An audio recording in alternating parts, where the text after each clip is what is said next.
Now then, in this short video we're going to take a look at recommended down jackets suitable for Mera Peak in the Himalayas.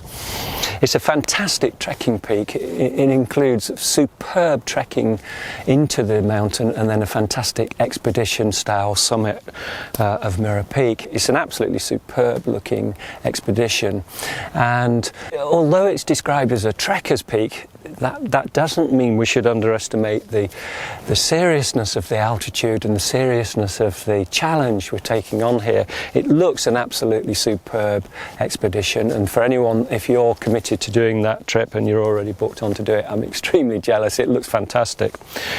Now, it is a high mountain. You're over 21,000 feet here, nearly 6,500 meters, so it is a high altitude mountain. And it requires a lot of carrying in. You may be carrying your own equipment on your trek, and there's no doubt going to be some carrying in. So the weight of the jacket is important. Essentially, you're looking for as warm as you can get, warm down jackets, warm down clothing, but as light as possible. Not only as light as possible because you're going to carry it. You feel the weight of a jacket when you carry it. You don't feel the weight of a jacket when you wear it, but you certainly are aware of it when you carry it. The lighter the jacket, the better. It's lighter to carry, and it packs down smaller in your rucksack. So really worth looking at the weight of these things as well as the warmth. So you want a very lightweight piece of equipment for that, but also it's worth considering baggage allowance on a plane.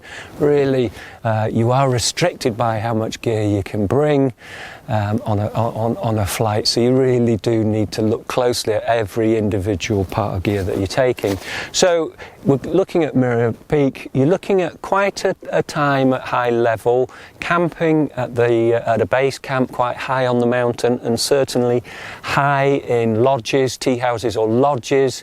You're still high without any other form of heating there, so you're looking at quite warm equipment. Daytime temperatures possibly about -10, nighttime -20. Some seasons can be colder actually.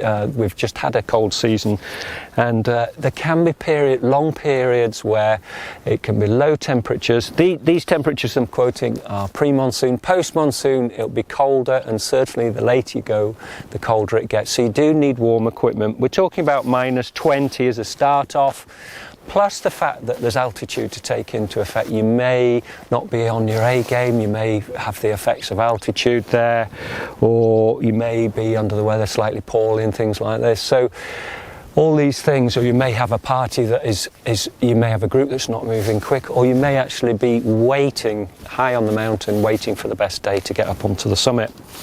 For all those reasons, it's worth taking really quite warm jackets, but of course, as I say, they want to be very light. I've got 3 down jackets here to look at. I'll start with the lightest. I'm going to recommend first of all the PhD Rondoy jacket. It's a lightweight down jacket. This is a K-series one.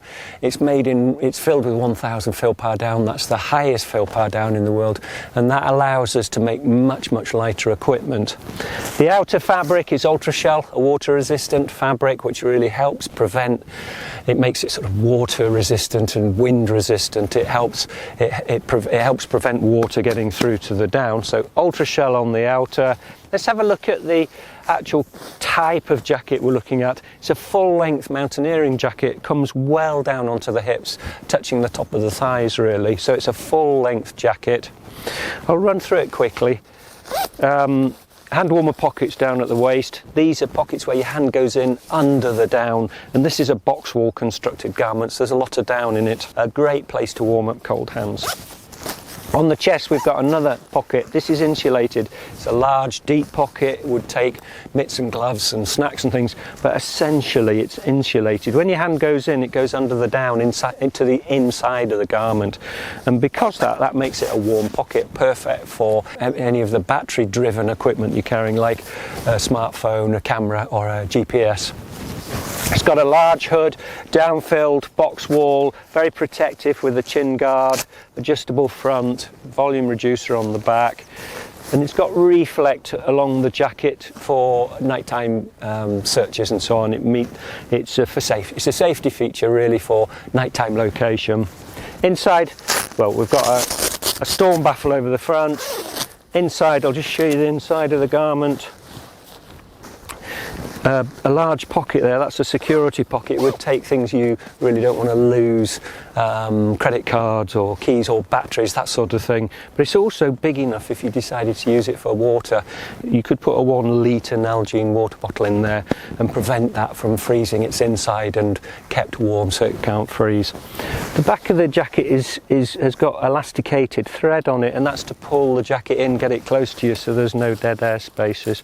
Alright, so that's the first recommendation. It's called the PhD Rondoy jacket. Now let's look at the critical information. It's got a typical operating temperature of -20, so it's absolutely perfect, fits the brief. It's -20. The other thing that is really critical for us to talk about here is the weight, and the medium here weighs about 500 grams, so a very, very lightweight piece for expedition level, high altitude trekking and mountaineering. About 500 grams, so very, very light, incredibly light. So that is the start one, and a very, very good one to consider, the Rondoy. I'm going to go on to the Hispar now, PhD Hispar.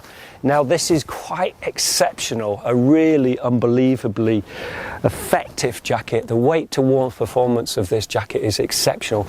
It's rated at -30 degrees C, and it only weighs 575 grams. That's for the medium. So a really remarkably lightweight piece of kit, and for that reason it's really superb for this kind of expedition. Expeditions where the weight matters a great deal, but you've got to have the warmth. And here, -30, there's a bit spare possibly. Nighttime temperatures of -20, this goes to -30, so it's got a bit extra in it there, some extra warmth that is really worth having.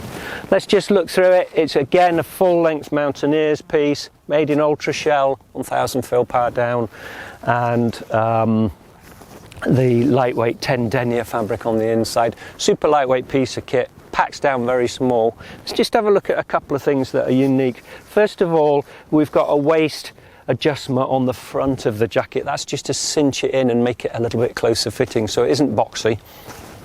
The second thing to look at is these pockets. Now we don't have pockets down at the waist level, we have 2 pockets high up on the chest.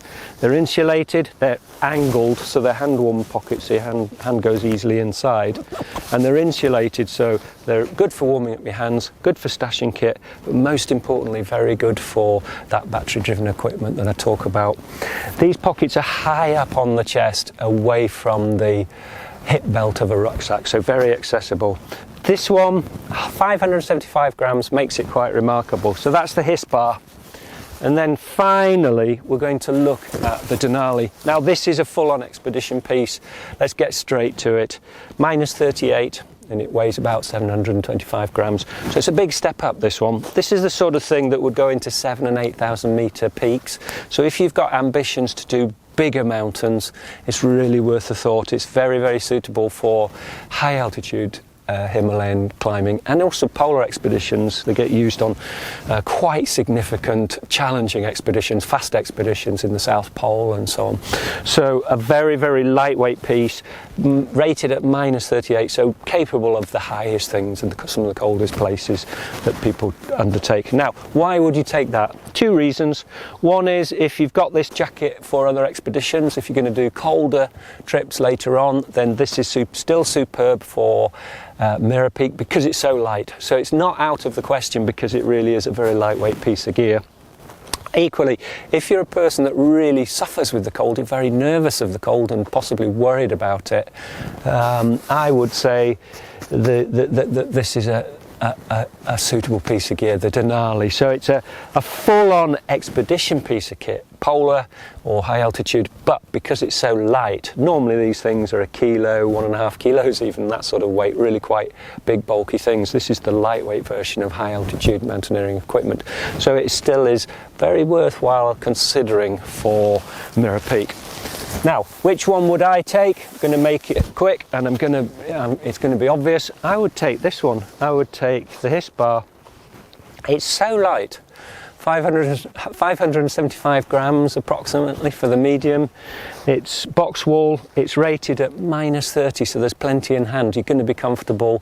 It's really useful if you're hanging about, getting into situations where you are going to be particularly vulnerable to the cold.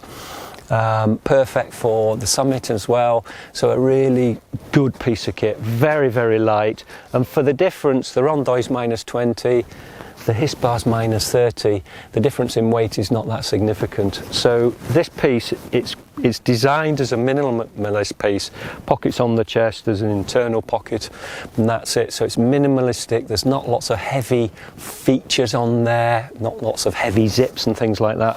It's been designed to be incredibly light, but incredibly warm as well. So for me, the jacket of choice is the Hispar. For you, which one will you take? Well, any of these 3 jackets is recommended for Mera Peak.